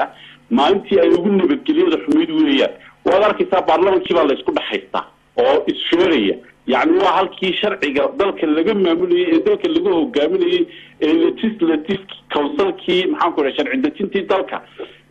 iyagu dadka walaaga tusi lahaa feedis la baxayo dalkiisa yaa ugu wacan waxa ugu wacan dawladda maanta meesha haysata oo iyadii baa kula dhex jirta rabshad iyadii baa corruption kula dhex jirta iyadii baa baarlamaankii maxaan ku dhaahdaa laaluus kula dhex jirta waa hagaag Saciid Xariir waxaan u maleynayaa waqti badan baan ku siiyay kaaga mahad celinaya nagala qayb qaadatay barnaamijkan khadka telefoonka buuxa baan kaaga gudbiyaa waad mahadsantahay saaxiib thank you kaasoo waa Saciid Xariir oo noo sheegin meeshuu naga soo wacay laakiin uu London joogaan jecelahay waa hagaag khad kale ku xiga salaamu calaykum السلام عليكم soo dhawaad cami magaca وعلي oo ka soo hadlay magaalada Milton Keynes waxaan jecelahay aan rajaynayaa su'aal ka duwan tii Saciid aad qabtid oo taageerayaasha dawladda tahay warunta anu ma xisbiga kama tirsan waxaan ahay muwaadin Somaliland ah aad baan ku soo dhaweynayaa see aragtaa siyaasiga ruucdaaga ee Somalilanderka sidoo hadallada u dhigay iyo soo hadlayay iyo su'aalaha aan weydiiyay soo uga jawaabay xaaladda maanta jirtaba horta marka hore labadiina ma hortaas waan idin salaamay aadna waan idin ka mahad celinayaa barnaamijka quruxda badan runtii saadahaynaysan ali marka xigta waxaan doonayaa inaan salaam gaar ah Ali Gure siiyo waa nin maaragtay aad wadankan Somaliland u soo halgamay oo ah aad maaragtay loogu dheer markaan taa ka gudbo walaalo waxaan doonayaa inaan su'aal iyo waxaan doonayaa fikirkaygana ka yara dhiibto hagaag su'aasha soo hormar adoo raali calow waayahay su-aashaan doonayay inaan soo mariyo weliba Ali Gure aan doonayay inaan weydiiyo iminka halkan wuxuu Ali Gure ka lahaa maaragtay iminka wasiirku sheegayay waa kadaab buu yidhi bal wax su-aashaan doonayaan weydiiyo waxa weeye bal ha ii sheego wadan dunida saddexaad ah oo mucaaradkii intay sidaa u hadlaan ya oo maaragtay saa hadallada la isku dhaafsanayo علي waxaan rabaa inaad khadka telefoon ku jirtiin maxaa yeelay su'aal muhiim ah ayaad ka dhawaajisay waxaan rabaa inaad ku soo noqoto markaa kadib markuu ku jawaabo martideeda khaaska xor baa tahay Somaliland baa joogtaa saa doontaan u hadlaysaan waxaad leedahay xornimo iyo dimuqraadiyad ma jirto daliil waxa uu adiga علي markaad ragsan la eego marka aan ka hadlayno Afrika waa la yoran karaa war xaggeeda Afrika waxa siirkeeda waa kadaab la oran karayo oo waliba aroortana aad ku jirta waa nimcooyinka aanu leenahay waa waxana waanu soo halgamay waa wuxuu dadka iyagu u dhintay waa waxaanu magaalooyinka u burburinay warun marka la eego dimuqraadiyadda Soomaaliland way ka horeysaa dunida saddexaad badankeeda Afrikana dimuqraadiyad la mid ah ma jirto marka iftiinka yar maadaysan teetaatu ka badan maanu lahayn hay way gaabiyeen fiirisku way gaabiyeen hay dimuqraadiyadda iyadu way sii kordhaysa way siraadmaysa waanan kuu sheegay oo dhaqanka iyo diinta labadaba haddii ereyga kadaab markaan dhaqanka leeyahay laftaydu haddaan haddii dhaqanka laygu xukumo mise haddii xaqiiqada laygu xukumo hadday dhaqanka tahay waxaan ka bixinayaa apology waayo dee beenaalaha tuuga waxaan idhaa mataqaanaa wax qaad ku yaqaanaa ereyga tuugaa loo diidaya waxaa lagu odhanayaa wax qaad ku yaqaanaa beenaalaha ereyo kale inuu leenahayo waxaa la odhanayaa waa la iska hubsadaa hadalkiisa oo maaragtay waa hebel baa ahaa war qalin beesal ku qor baa lagu odhanaya waxaa loo jeedaa inta badan wuxuu sheegaa u beenooba marka qaabka loo sheegay qaabka waa la dhaliili karaya qaabka waa la dhaliili karaya kadaaba ka odhan xagga dhaqankana apology baa haddada ka bixi laakiin wuxuu sheegaa run maaha sidaaba u dhig muxuu noqonaya لكن علي يا ركاد علي علي ما يمقشا ولي سفي علي waad maqlaysay waxa uu cali ku jawaabay waxa uu yiri qalin bensal waa in lagu qoraa mar run badna waa in laga fiirsadaa laakiin saan u dhigay wuxuu yiri waa laga qurux badnaayo apology waan ka bixinaya laakiin mar run badna haddana marka taa waxaan doonayo waa idinka garaale inaan ka dhawaajiyo uun waxaan rabaa inaan fursad kuu siiyo inaad digada kaga dhigtay si saani saaxib taa waxaan doonayaa un maaragtay inaan maaragtay ka dhawaajiyo un baan doonayay maaragtay in somaliland horta ay dimuqraadiyadi ka jirto kow ta kale maanta weliba hadalkaa un maaha maaragtay de hadallo badan oo ama faysal cali waraabe ama xisbida mucaaridkaaba ha noqdaan ay yidhaahdeen way jiraan waa mog marka ta kale ee aan doonayeyna inaan somaliland waxa weeyaan maanta waynakii arkaynay maaragtay golihii baarlamaanka waa gartay ilaa waa la isdhilay haddana markay gaadho meeshii inay meeshaas horta bislaatay ta kale aan doonaya inaan ka dhawaajiyo waxa weye cabdi waxaa tiri walaal maaragtay shicibka miyay kacaan oo ay arkaan maaragtay nacantii haddii ay meeshii nidaamdada ka jirto cali waxaan rabaa arrintaas waxaan rabaa in dadka haday wax laga yaabaa waxaan ka afeefanaya khalad u fahantay marka waxaan rabaa inaan hoosta ka xariiqo ujeedadeedu waxay ahayd cali waxa uu arkay uu ku tilmaamay group yar oo dowladdii afduubay oo ayagu danta ummadda aan wadanin shicibkii soo doortay baa shalay jooga shicibku waxay arki waayeen asiga kaliya maxaa ku tusay ma lahayn shicibka oo kacoo dhibaato wada inaad saas ii fahantaan jecela saas ma ii fahamtay aad baa umaadsantay waxaan u jeeday laakiin maaragtay in shicibku ay doorteen wakiiladii ayaa ka mas-uula waa sheegay arrintaa meeshii kala dambayn baa ka jirto uma baahna inaynu ka baxno horta mo su-aasha kale doonaya horta anigoo doonaya inaan waktigeedii ka qaato su-aasha kale doonaya ani guriga inaan weydiiyo waxa weeye xidhitaankii t v-gii universal waa gartay runtii waa t v aynu daawanayo aada u macaan oo maanta aan jeclahay in maaragtay sidaa aad maaragtay maanta su-aalaha ugu dhashay cali guriga oo kale in maaragtay aynu barnaamijyada t v-da soomaaliyoona ka aragna aada way fiican tahay walaalmo laakiin su-aashaan doonaya waxa weye cali inaan weydiiyo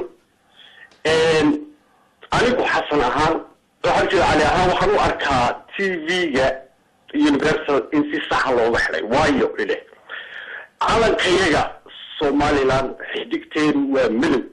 cali guriga su-aashaan weydiinayaa xidigtaa madowna micno weyn bay noogu fadhidaa laakiin in xidigtii green laga dhigay aniga halkan waxay ila muuqatay inay siyaasad ka dambayso cali guraybana waa weydiin anigu raali ka yahay calankeena aanu samaysanayn kolba maaragtay dhinac loo jeediyo cali raalli noqo cami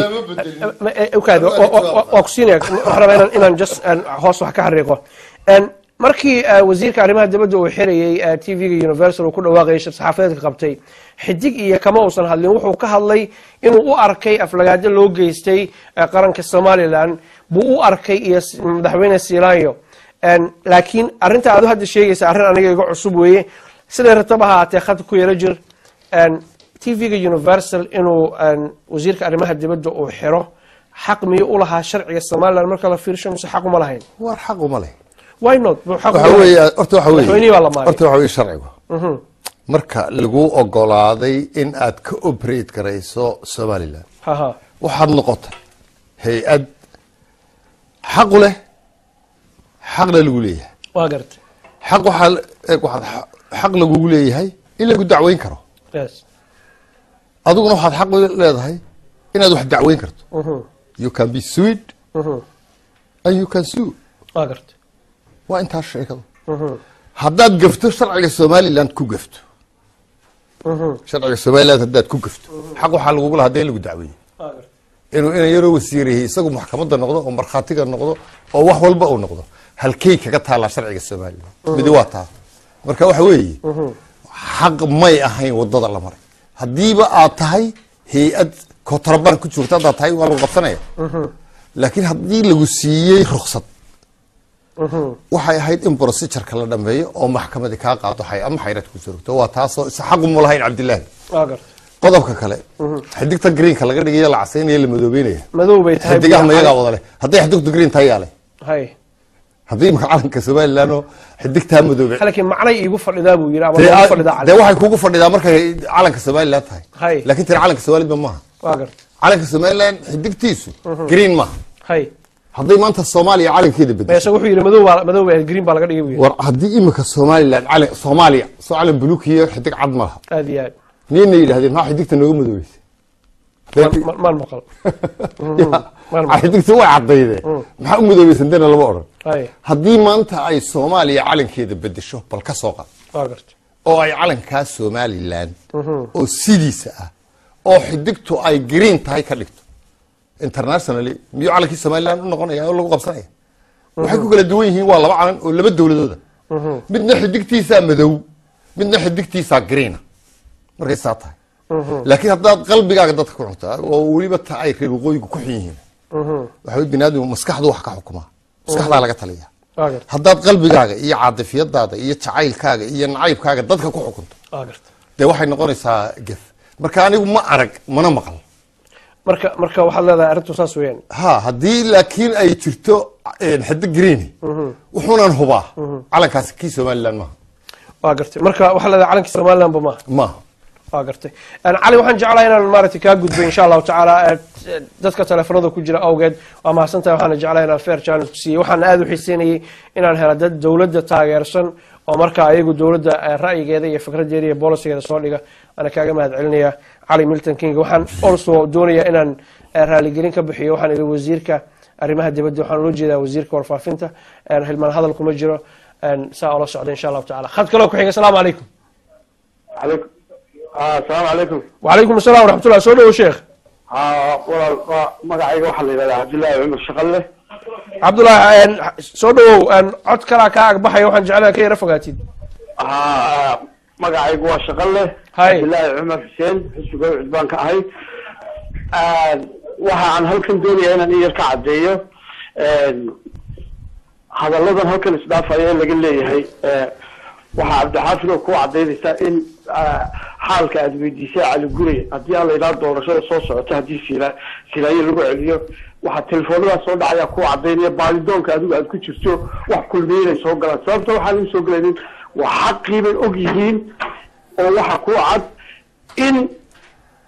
haddii bedelkeed baa la ku rooyahay raggii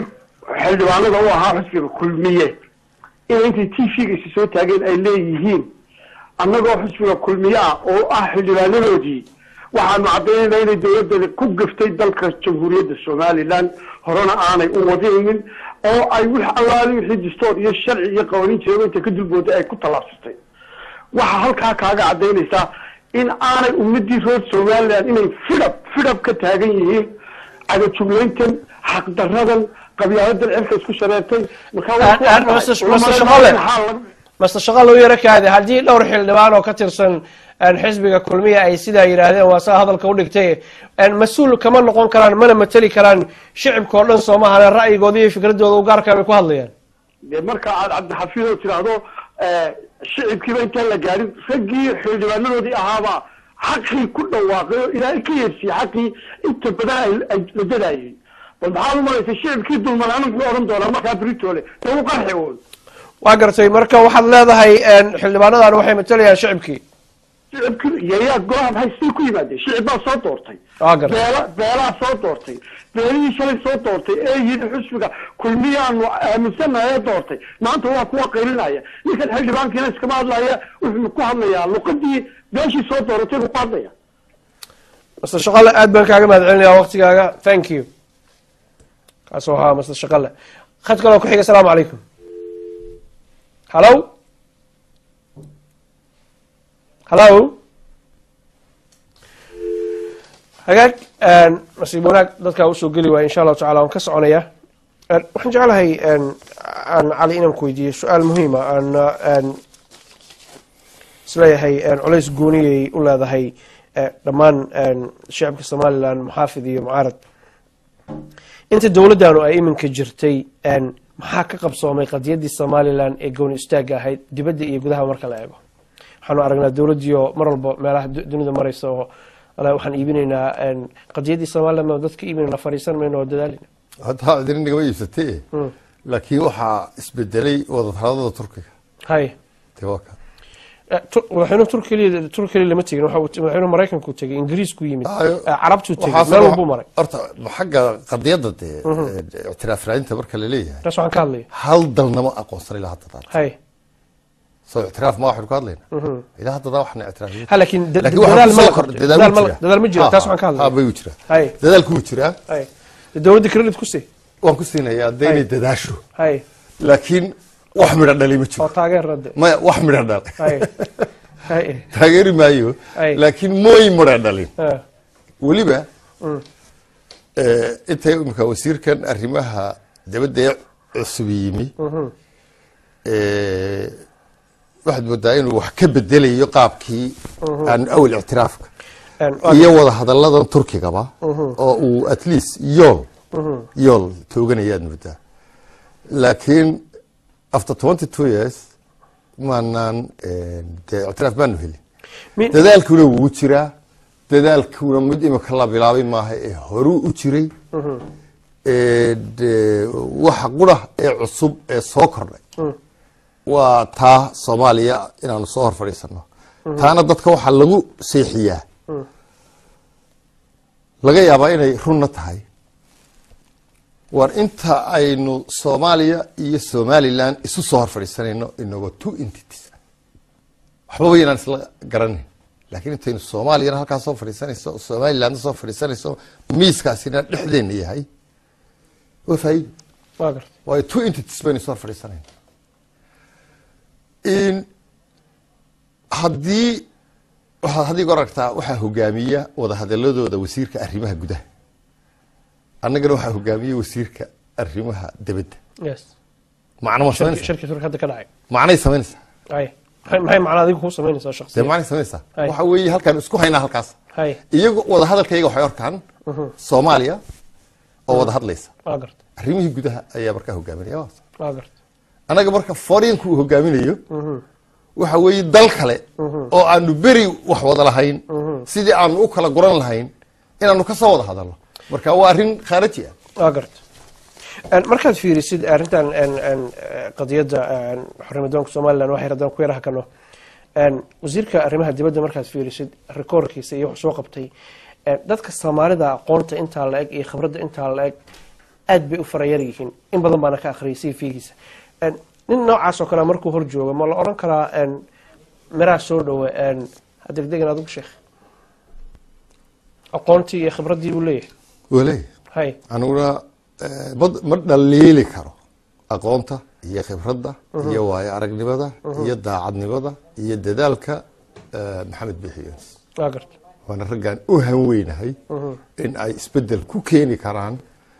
هذا يتهاي حكومة الحديث إيو هذي أي تجود هاي لكن وحليه هذي أي حكومة الحماته محمد بحيوس نسيب ضروح كم بدنا إياه حكومتهم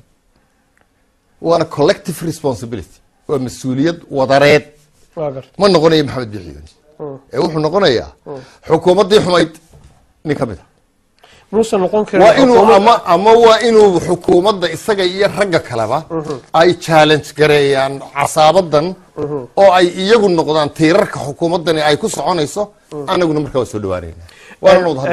هذه قفية لما كم إذا أي حكومة دي صوبتها أو أقول دريسته ومثال وين سهل الكود كتير أن موادين كاس هذا كله واجسي أرمها دي بدها يست أن كل شيء قلت يونا قولي أقول مرخاتي أكتهاي dadka Soomaalida soo kalena farayarihiin xukuumadii guuleysatay way maxad u leedahay maad arkeenay cadaalad darro tahay uu dadaalay xukuumaddiina way guuleysan weyday meesha ku muuqanin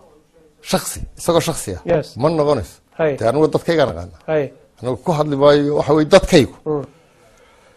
wax un baan kamid ahaanaya anigoo keligay wanaagsan horta dad baan jeclaynba inuu qof wanaagsan xukuumadda kamid noqdo laakiin anigu ku aan ka soo horjeeda waayo haddaan dee xukuumadda ku kacaayo inay dad wanaagsani galaan waa inaan dee taageeraa laakiin haddii uu isaga oo annagoo ku jirna marxaladan siyaasiga ah aan inta ugu yara isbedela ku samayn karin xukuumadda dhexdiisa isaga iyo ragga wanaag maaha isaga qura isaga iyo ragga wanaagsan ee xukuumadda ku jira haddaanay madaxweynaha iyo cidda madaxweynaha taladiisa ay ka go'do aanay ilaa iyagu annaga wayna qaban karayaan anagu hadda maaridaan waana inaga adkaanayaan saas waayo laakiin marka kuwa nimka jooga ku hakan maayo anigu waa gartay haddaan dhinaca kale u dhigno haddii doorashada soo socota sanadka soo socda dhacaysa haddii ilaahay yidhaahdo Soomaaliland ka dhacaysa haddii ucid ay ku guuleysan weydo ma la oran karaa kulligiin si wadareeda ayaad u guuldareysteen oo khalaas weeyaan sida aad u leedahay xukuumadda kulmiyo dee horta dadka waa yara adagtay ma dadka lama oran karo dee shacbiga taageerayaasha leadershipka ucid hadduu saaqidaha hay waxay ula baahan yahay inay nala xisaabtamaan dadku war maalinba waa dhacaysaanuune oo markaa aanu keenno reform cusub oo aanu ku qasbaya oo aanaan guddoomiyaha iyagu caqaabno oo aanu kuwa noo sharaxan la xisaabtano oo aanu kuwa campaignka noo galay waa gartay oo ku soo noqonaya dhowr khalad baan fursad siinaya asalaamu calaykum calaykum asalaam waraxma soo dhow walaal xaggee joogtaa magacaana magacayga waxaan hooyo soomaaliyeed waxaan joogaa london ahlan wasahlan waan ku salaamaya cabdi xaafid doonta waa la socotaa waa kaa qaado walaal waan la socdaayo aad baan ula socdaa waa gartay malaa waad ka seexan weydi cabdiguri su-aal baan su-aalayaa ereyna waan odhanayaa waa gartay caliguri waxaan su-aalayaa waxa weye nin somaliland oo dee maaragtay somaliland tii hagaagsanayd ee dee waaweyneyda oo dee imika xardalbal halkaa kaleeya aan ku fiicnayn waana nin weyn oo maaragta somaliland dee dadkii maaragtay ama soo halgamay ama maaragta dadkii fiicnaa kamid a jose hadalada imika halkaa kaleeyay maxaad dhaliilaysaa adigu mid iyo laba ku dhufaafka somaliland shicibkana wuu ku maqlayaa hadalada halkaa leeday ma fiicnaa ha laakiin mid soo qaado maxaad aragtay adigu ku dhibay